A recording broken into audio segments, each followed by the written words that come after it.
Alright, what's going on everybody? Welcome back to another video here on the channel, and today I actually have some somewhat good news, I guess, for the Call of Duty franchise. This is something that hasn't happened very often, and I think if, they continue to do things like this might actually be something that helps save this franchise down the road if they just actually take the time to continue thinking about things that they do. I don't want to give them too much credit in this video though, because as you guys know, if you've been a Call of Duty fan for a long time, they've been known for kind of, I guess, making like one or two really good decisions and like making changes to the process that seem good and seem fine, and then they're known to just completely drop the ball on other things. Plus, this doesn't seemingly announce many of the other issues that have kind of been going on in the Call of Duty franchise that should be addressed. And of course, this is also sprinkled in controversy and conspiracy already surrounding the, I guess, whether or not this was Microsoft involved in doing this. So we honestly have a pretty good amount to talk about here. So today we were surprised with an announcement of a delay for a Call of Duty project. Now, you don't ever really see this happen. I don't think a Call of Duty game's ever been delayed from release. I can't remember many, if any, times ever where a season was outright delayed like this in order to work on it and polish things and fix things that they think needs to be fixed.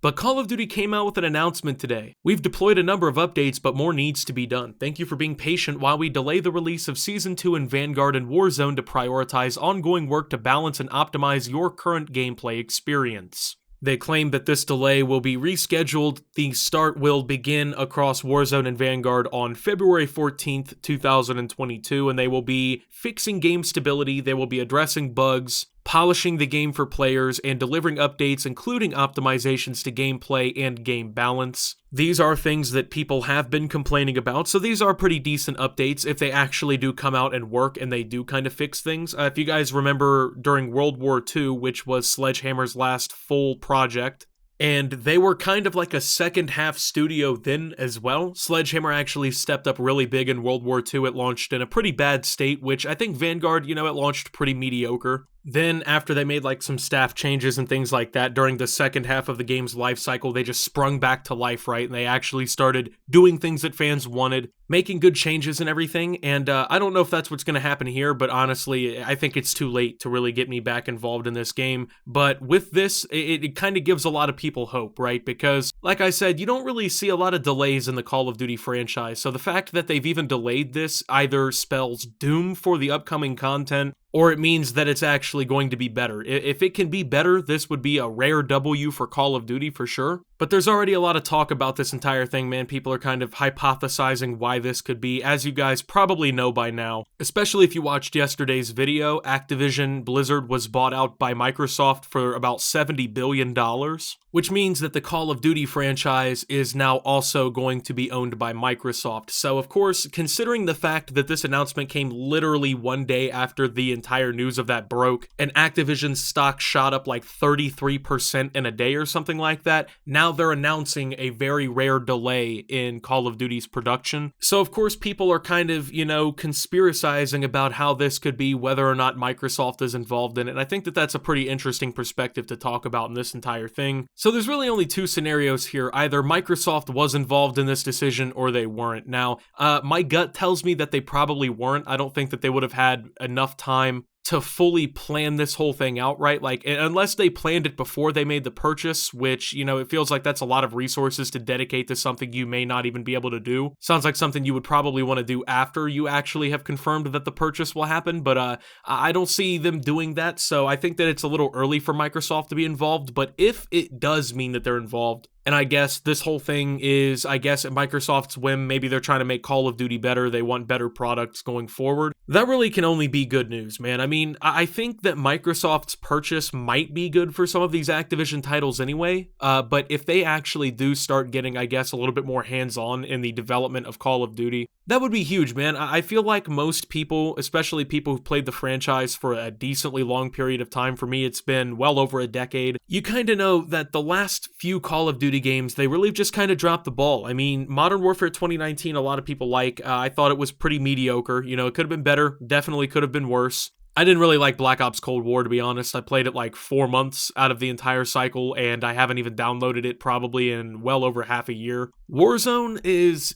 It would have been better if the whole cheating thing never happened from the jump. Apparently now they're handling that a lot more. If you didn't hear, they're actually suing one of the major cheat providers for Warzone for a crazy amount of money, so hopefully that gets cut down on and can make it a little bit more playable, but if this is at the hands of Microsoft, they need to be doing more. And I know that that's going to sound shitty because, oh my god, Microsoft steps in, next thing you know, they are forcing delays possibly or whatever here, but there are other fish to fry with this franchise. I mean, Modern Warfare 2019 has been unplayable on consoles for a very good portion of the community for weeks, if not months. There's people, they literally load the game up, they try to play, they get to the multiplayer main screen, and the entire console just bricks and resets, right? You gotta go through the entire, I guess, like the data storage thing again. And that's just unacceptable, man. In 2022, your games have to be optimized enough to where that's not gonna happen, especially if it's a fucking Call of Duty game, right? No one should be having to deal with that on a AAA title level, man. I don't care what anyone says, you can sit here, you can defend the developers all you want, right? Say that they have to deal with crunch and everything, but dude, you gotta get the basics down, right? You gotta walk before you can run, right? So that's kind of what really leads me to think that this isn't a Microsoft decision, right? It seems to me like Activision made this decision maybe because the content actually wasn't ready. Maybe they didn't have enough cosmetic shit ready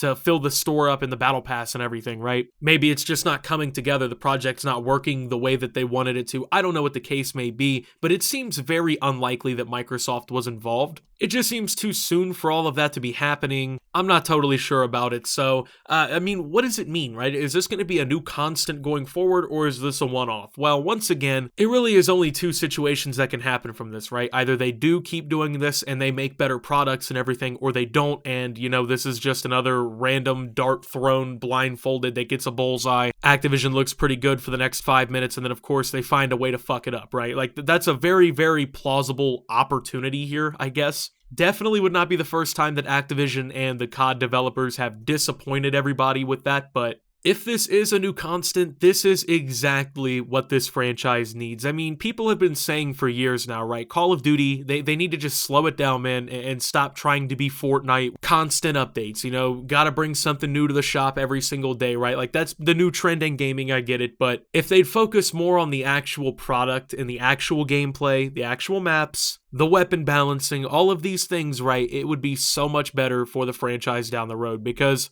sure, you know, the skins make money and everything, but you gotta sell a better product, right? Like, they're running the franchise into the ground, right? They're not even putting out titles that can contend with games they made a decade ago. If you get a decade of time, you know, you get better graphics, better engines, better opportunities. You gotta make a better product out of it, man. So I really do hope that this is a new constant because, like, the way that I see it, right, what Call of Duty should do, in my opinion, there's two different things that they could do, and they could really implement this kind of strategy into it, and Call of Duty would really, I think, take off again, right? I think the best model for them is to literally just make the campaigns like their own game with zombies and stuff and just make multiplayer and Warzone free. If Call of Duty was free to play, it would be the biggest game, pretty much, right? Like, there's not really many games that can contend with that. And you've noticed a lot of games have been making, like, the online modes free, right? Because free to play is obviously super profitable. Some of the biggest games in the world are free to play games, right? Like, Call of Duty is already one of the biggest names in gaming history. Make the multiplayer free. And then every year, do like a season or whatever that matches the theme. Like, you can do 1 year where the multiplayer's Black Ops themed, and you can bring back classic maps, but make new good maps. And that would give them 3 years to just develop that content and give every single studio like their own year-long episode or chapter or whatever. You know how Fortnite's doing like these chapters and seasons?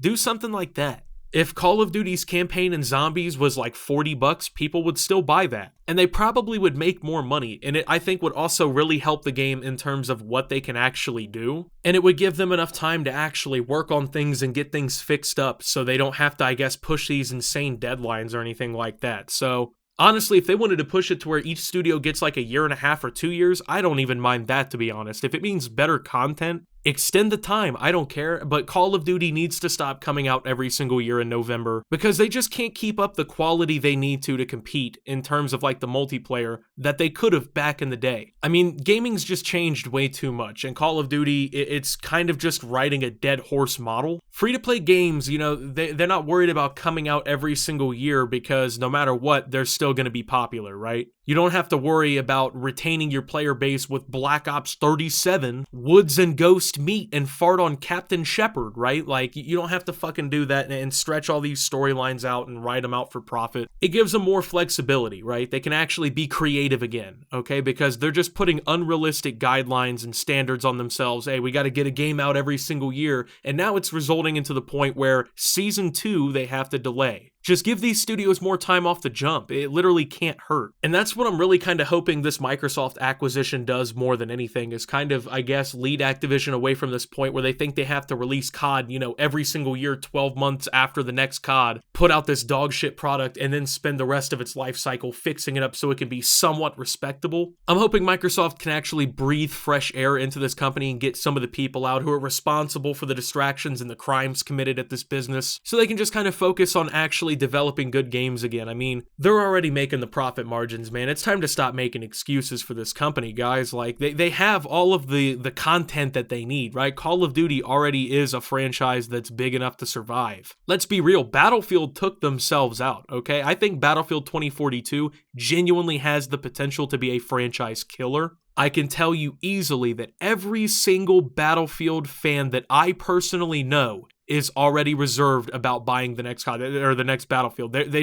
They're probably not doing it, man. And I'm on that board too. I don't know if I can trust another Battlefield game, man. That one was just, the Battlefield 2042 just fucking sucked. I mean, it was that bad. So the only competition that they really have now is like Overwatch and Halo, which are both conveniently now owned by Microsoft and Activision Blizzard and whatnot. There's not many other shooters that actually contends with COD outside of that on a yearly basis. Rainbow Six Siege and these games are completely different types of shooters. So this could be a rare W for Call of Duty, right? Or it could be the beginning of a new path where they actually can take a little bit more reign over the companies and give them a little bit more creative freedom and direction. I don't see why they won't really just open the pocketbook up for Call of Duty, right? Spend money if you have to. You know, if you gotta throw some extra cost in to really push the brand and these types of games and whatnot to the next level, then do that, man. It's not like it's gonna hurt their bottom line, right? Call of Duty is Activision's biggest game, and it's definitely the cash cow. It's not like people are gonna be gone tomorrow, but it will be that way if they keep pushing out shitty-ass products and killing off their community 2 months after the game comes out. So, I don't know, man. We'll have to really see what happens with this. I'm not getting my hopes up, but for once, this is a positive note, you know? And instead of putting out some dog shit season that no one's gonna want to play, they're actually, it seems, taking the time to try and make it better, or they're just that down bad. Who really knows? But it's getting to that point where we're about to find out. So with that being said, though, thank you guys for watching. If you did enjoy, make sure to leave a like, subscribe if you're brand new around here on the channel, follow me over on Twitter and Twitch at @SubTheOptimus. Make sure to check out Shop Opti down below. And until my next video, guys, this is Optimus, well, talking about the Season 2 delay for Vanguard and Warzone,